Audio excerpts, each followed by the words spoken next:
All Star break is approaching. The full team has been announced this week. Also, lots of games going on, lots of goals, some new players, some big name players showing up in Los Angeles, a new coach in Chicago, and some streaking teams, some for the good, some for the bad. Welcome to the show. I'm your host, Greg Lalas. This is Shep Messing, and let's get right into it. We're going to leave all the negative stuff for later on where we might slam a team, maybe slam a coach, right? But we'll start with the positive and a couple of teams that are streaking in MLS. We'll start with the Houston Dynamo. They're 7-0-1 in their last 8 games. They just can't seem to lose. They beat DC United 1-0 this past weekend. They've won 5 one-goal games. They just signed Dayro to another contract, so he's in through 2010. What's going right in Houston? I'll tell you what, you and I talked about it earlier this season. They're a great team. They have a lot of talent. Dominic Kinnear, a terrific coach. And then they lost all their big guns for Gold Cup. They lost Ching, De Rosario, Ricardo Clark, Pat Onstedt.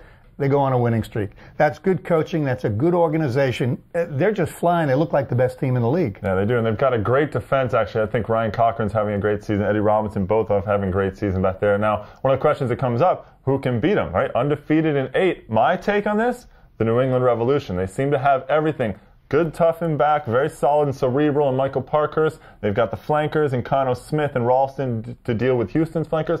And they have Taylor Twellman, the man who can just score at will almost. Well, we predicted a final Houston-New England. I'll tell you what. You predicted a final Houston-New England. I think they're going to beat themselves. Dominic Kinnear, take your foot off the pedal. They're playing too well, too early in the middle of the season. No team ever in Major League Soccer has blown through the season and then won the cup. The dog days of July, August, they need to slow up, take a few losses, get on a roll when it's playoff time. Well, sometimes that mosquito bite that Shep loves to talk about needs to pop. Now, a couple weeks ago, we talked about the mosquito bite in Columbus.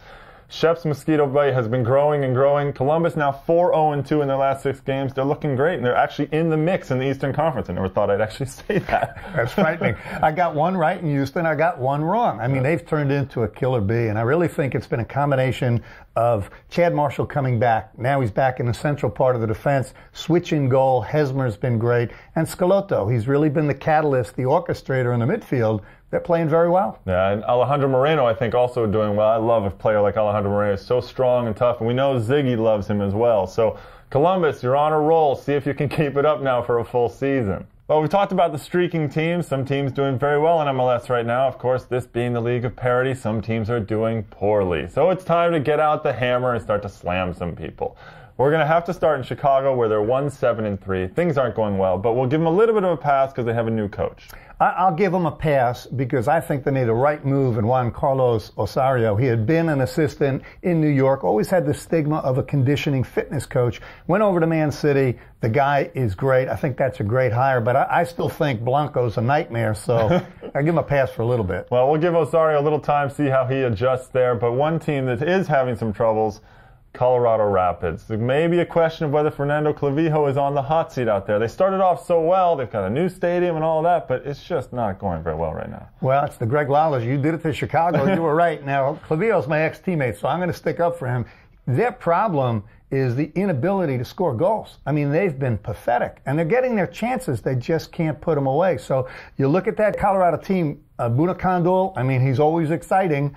I think they're okay in the back, but in terms of creativity and goal scoring, it's just not happening. Yeah, well, somebody has to step up. They're good defensively, but someone has to step up there. Well, let's be honest. All the streaks in MLS are very nice and all, but the real story this week, David Beckham's arrival in Los Angeles. The big man is coming to American shores, and it's a huge story all around the world. What's he going to be able to do to affect this team that's been struggling the last couple of weeks? Well, I'm excited about it, Craig. And I'll tell you what, we all know what he's going to do for the league in L.A. in terms of exposure, publicity. But on the field, I was in a similar spot 30 years ago. Pele came to the Cosmos.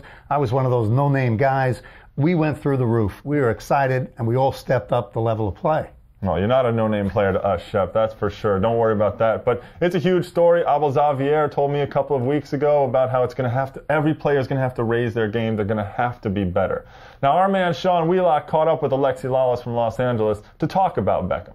Irony. I'm not even close to what David Beckham is, and the amount of pressure and scrutiny that he is under is pretty incredible. And to watch him and the way he deals with things in such a professional way, both in terms of what's happening on the field and off the field, it's pretty incredible. I only went through a very, very small part of something like that, and it was I looked at it as an opportunity to help the sport, and I think he does too. I mean, his time here and his celebrity and the attention that he brings is a great thing for the Galaxy. It's also a great thing for soccer in the United States, and I think he's looking at that as a challenge as much as winning soccer games. With Alexi Lalas, the president and general manager of the Los Angeles Galaxy, I'm Sean Wheelock for MLSnet.com. So Beckham's arrival is big news, of course, but I have a question for you.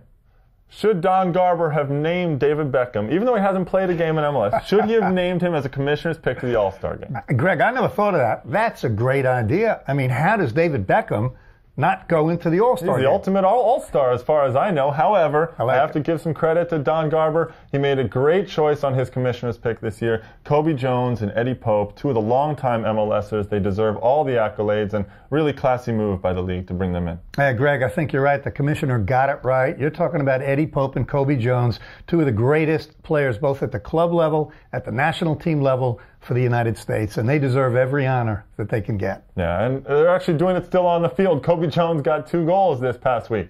But let's take a look at the full All-Star team that was announced this week.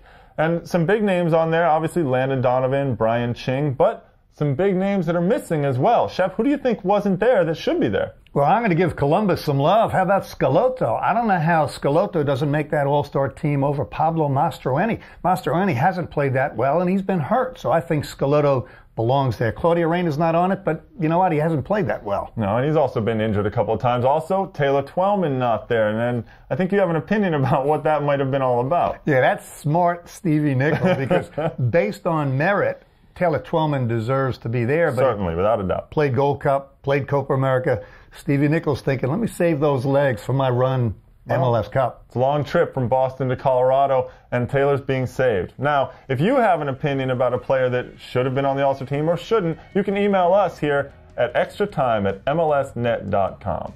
Now, unfortunately, that's all the time we have this week, but join us again next week. Shep will be here, I'll be here, and we'll kick it around.